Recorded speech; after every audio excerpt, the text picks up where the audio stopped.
நிகழ்தகவு. பட்டாசு கம்பெனியில் வேலை முடிந்து வீடு திரும்பிய இளம்பெண். வீட்டிற்குள் ரத்த வெள்ளத்தில் சடலமாக கிடந்த தாய். தகவல் தெரிந்த சம்பவ இடத்திற்கு விரைந்த போலீஸ். விசாரணையில் வெளிவந்த பகீர் தகவல். மாமியாரை மருமகனை குத்திக் கொன்றது ஏன்? கொலையாளியை போலீஸ் கைது செய்தது எப்படி? நடந்தது என்ன?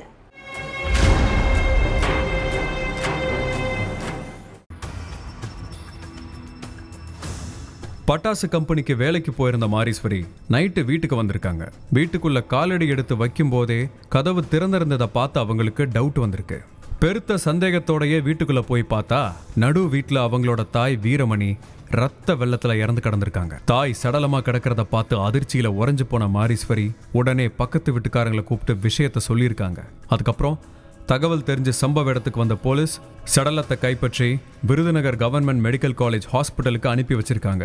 அதுக்கப்புறம் வீரமணியை யார் கொண்டு இருப்பாங்க, யார் மேலேயாச்சும் உங்களுக்கு சந்தேகம் இருக்கான்னு மாரீஸ்வரி கிட்ட கேட்டிருக்காங்க போலீஸ். அப்போ எனக்கு ஒருத்தர் மேல டவுட் இருக்குன்னு மாரீஸ்வரி சொன்னதுக்கு அப்புறம் தான் கொலையாளி யாருங்கிறத போலீஸ் கண்டுபிடிச்சிருக்காங்க. சிவகாசி விஸ்வநத்தத்தை சேர்ந்த வீரமணி பட்டாசு கம்பெனியில வேலை பார்த்துட்டு குடும்பத்தை காப்பாத்திட்டு இருந்திருக்காங்க. 15 வருஷத்துக்கு முன்னாடி கணவர் இறந்துட்டதால மகள் மாரீஸ்வரியையும் மகன் சிவராஜையும் சிங்கிள் பேரண்டா இருந்து வளர்த்திருக்காங்க. மாரீஸ்வரி ஸ்ரீவில்லிபுத்தூர் பக்கம் இருக்கிற ஒரு பிரைவேட் கம்பெனில வேலை பார்த்துட்டு இருந்தப்ப அவங்க கூட இன்னொரு பொண்ணு வேலை பார்த்திருக்காங்க. அந்த பொண்ணோட சொந்தக்காரர் தான் ராமநாதபுரம் பார்த்திபனூரை சேர்ந்த செங்கல் சூளை தொழிலாளி காளிதாஸ். கூட வேலை பார்க்குற பொண்ணு மூலமா மாரி செல்விக்கு காளிதாஸ் கூட பழக்கம் ஏற்பட்டிருக்கு. இந்த பழக்கம் நாளடைவில் காதலா மாறி 2023 2 பேரும் கல்யாணம் பண்ணிக்கிட்டாங்க. காளிதாஸுக்கு மதுரையில வேலை கிடைச்சதால 2 பேரும் கல்யாணத்துக்கு அப்புறம் மதுரையில குடியேறிட்டாங்க. இதுக்கிடையில 2024 இந்த தம்பதிக்கு ஆண் குழந்தை பிறந்தது.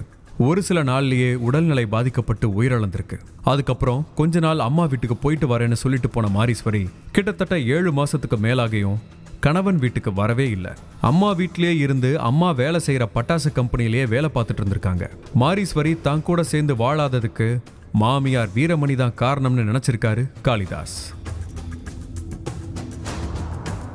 காளிதாஸ் கூட சேர்ந்து வாழ்ந்தா உனக்கு குழந்தையே தங்காது, உங்க 2 பேருக்கும் செட் ஆகாது, உனக்கு வேற பையனை பார்த்து கல்யாணம் பண்ணி வைக்கிறேன்னு மகள் மாரீஸ்வரி கிட்ட தாய் வீரமணி சொன்னதா சொல்லப்படுது. மனைவியை பார்க்க சிவகாசியில உள்ள வீட்டுக்கு காளிதாஸ் போனப்பெல்லாம் மாரீஸ்வரி காளிதாஸ் கிட்ட சரியா பேசலையாம். வீட்டுக்கும் வரமாட்டேன்னு சொல்லிட்டாங்களாம். மாமியார் வீரமணி மாரீஸ்வரிய பார்க்க விடாம காளிதாஸை தடுத்து நிறுத்தி அவமானப்படுத்துற மாதிரி பேசினதாகவும் சொல்லப்படுது. இதெல்லாம் காளிதாஸுக்கு வீரமணி மேல கொலவெறிய உண்டாக்கியிருக்கு. சம்பவத்தன்னைக்கு மனைவியை பார்க்கறதுக்காக திரும்பவும் சிவகாசியில உள்ள வீட்டுக்கு போயிருக்காரு காளிதாஸ். அப்போ மாரீஸ்வரி வேலைக்கு போயிருந்திருக்காங்க. அவங்க தம்பி சிவராஜும் வீட்டில் இல்லை. வீட்டில் மாமியார் வீரமணி மட்டும்தான் தனியா இருந்திருக்காங்க. என் பொண்டாட்டியை என் கூட அனுப்புங்கன்னு காளிதாஸ் கோவமா சொல்லியிருக்காரு. அதெல்லாம் முடியாது, என் பொண்ணு இனிமே உன் கூட வரமாட்டா, நீ கிளம்புன்னு சொல்லியிருக்காங்க. அப்படியே 2 பேருக்கும் இடையில வாக்குவாதம் வந்திருக்கு. கொஞ்ச நேரத்துல ஆத்திரம் அடைஞ்ச காளிதாஸ், நீ இருக்கிற வரைக்கும் என் பொண்டாட்டியை என் கூட சேர்ந்து வாழ விடமாட்ட, நீ செத்தாதான் எனக்கு நிம்மதின்னு சொல்லி வீட்டில் இருந்த கத்தியாலேயே வீரமணியை குத்தி கிழிச்சிருக்கான்.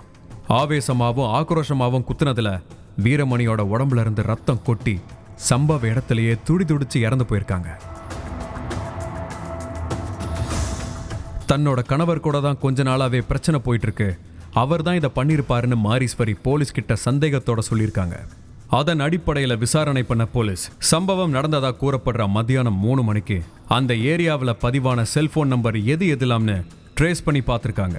அப்போ கொலை நடந்த டைம்ல காளிதாஸோட செல்போன் சிக்னல் மாரீஸ்வரி வீட்டில் தான் பதிவாயிருக்கு. அதை வச்சு தான் கண்டிப்பாக காளிதாஸ் தான் இந்த கொலையை பண்ணியிருப்பாங்கிற முடிவுக்கு வந்திருக்காங்க போலீஸ். அடுத்து அதே செல்போன் சிக்னல் இப்போ எங்கே இருக்குன்னு ட்ரேஸ் பண்ணி அதை வச்சு காளிதாஸை பிடிச்சு விசாரிச்சப்ப நடந்த எல்லாத்தையும் ஒத்துக்கிட்டு இருந்திருக்கான். அதை அடுத்து காளிதாஸை ஜெயிலில் அடைச்சிட்டாங்க போலீஸ்.